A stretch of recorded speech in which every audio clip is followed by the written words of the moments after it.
서경대입니다. 이제 서경대 인문자연계열 입시 여기가는데 서경대는 이제 교과 성적 우수자라고 하는 이제 이름을 쓰고 있고,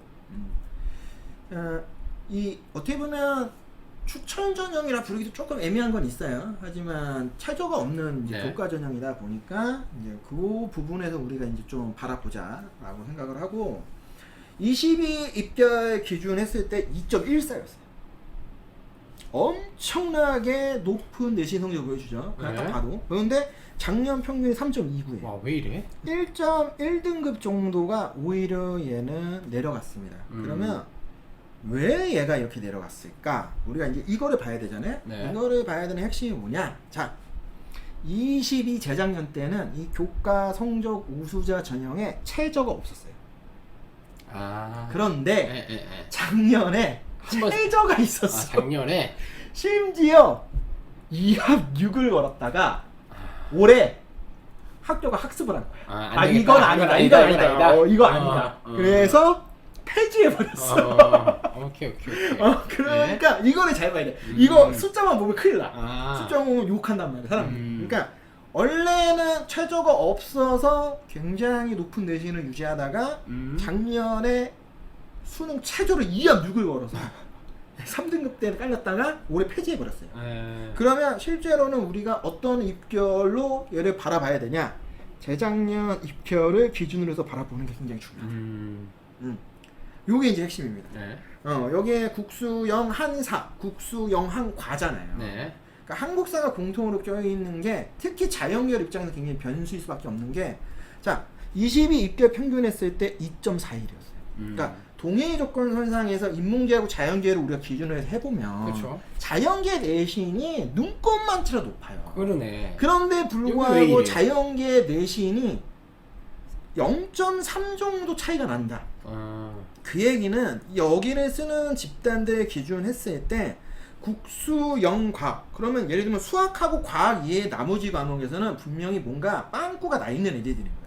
근데 거기에 한국사까지 껴버리니까 평균 전체적으로 더 깎이는 거지. 그런 집단이라 봐야죠. 그리고 다 보니까 인문계는 저거 특수학과 있잖아요. 경찰행정. 네, 그렇죠. 네. 경찰행정이라는 이제 압도적인 과가 하나가 이제 리더로서 끌고 간 게 있지만, 그거를 빼도 전반적으로 딱 기준 잡으면 거의 2.2 정도예요. 그러니까 꽤 높죠. 근데 지금 자연계열 같은 경우에는 화학생명과학 2.06이라고 하는 게 존재하기 때문에 이걸 빼고 우리가 얘기하더라도 인문계에 비하면 한 등급 좀 0.1등급 좀 낮죠. 자, 2.3 대신 끝에를 보시면 아시겠지만 되게 촘촘해요. 그러니까 생각보다 많이 내려가지 않는다. 그러니까 자연계 애들이 한국사를 공부 안 한 거네. 네, 그러니까 요 영상 보시는 자연계 친구분들 한국사를 한국사까지는 하자. 그렇죠. 한국사까지는 해야 되겠네. 진짜 인간적으로 한국사까지는 하자. 네. 대한민국 사람이 한국의 역사는 알아야 되지 않겠습니까?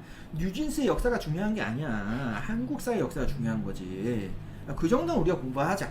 그러니까 진짜 그런 것만 좀 신경 쓰면은 서경대를 안정적으로 잡을 수 있잖아요. 그러니까. 그런 게 굉장히 중요하다 봐야 되고, 결국에는 여기서 우리가 주목해서 보는 건 수능 최저가 존재하지 않았던 원년. 네. 그걸 기준으로 한다고 하면은 결국 23 입결 기준에서는 아마 2.2 이내에서 정리가 되지 않겠느냐. 역시 서울이네. 결국에는 항공대가 존재하고 경기대가 좋던 나쁘던 최저를 없앴기 때문에 분명히 분산될 효과들이 그렇죠. 있어요. 그러니까 그 전까지는 22때는 서경대가 거의 독점한 거야. 최저가 없는 학교도 진짜 몇 개 없었으니까. 근데 그거보다는 많아질 테니 2.2에서 한 2.3 사이에서 대략적으로 설정된 가능성이 있다.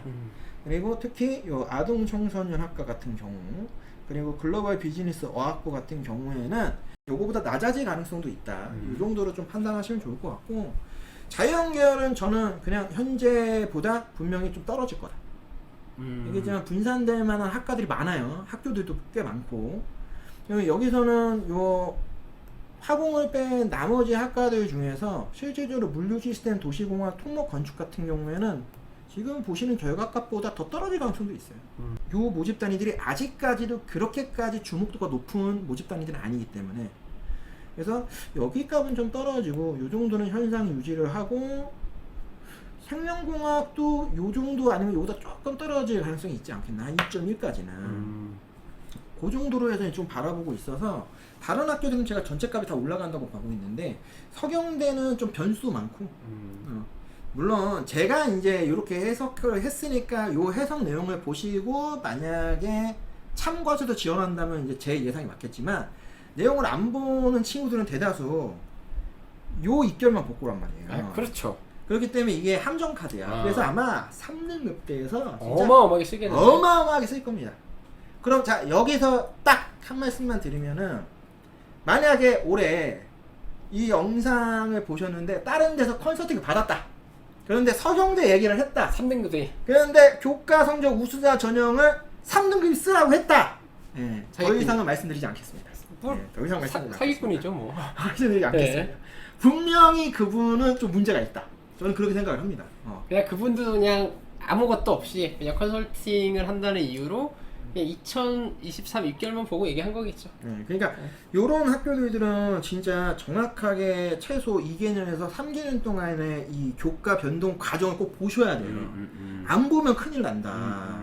무조건 작년 입결이 만능이 아니라는 점을 다시 한번 강조드리는 거니까 그렇죠. 우리 학부모님들도 작년 입결 볼 때 작년의 교과는 어떻게 반영을 했는지 수능 최저는 존재했는지 만약에 추천 전형이면 추천 인원이 있었는지 연도 제한이 있었는지 없었는지 정도까지는 확인을 하고 그 입결을 보셨으면 좋겠어요. 그게 매우 중요하다 라는 말씀 드리면서 서경대 편 마무리하겠습니다.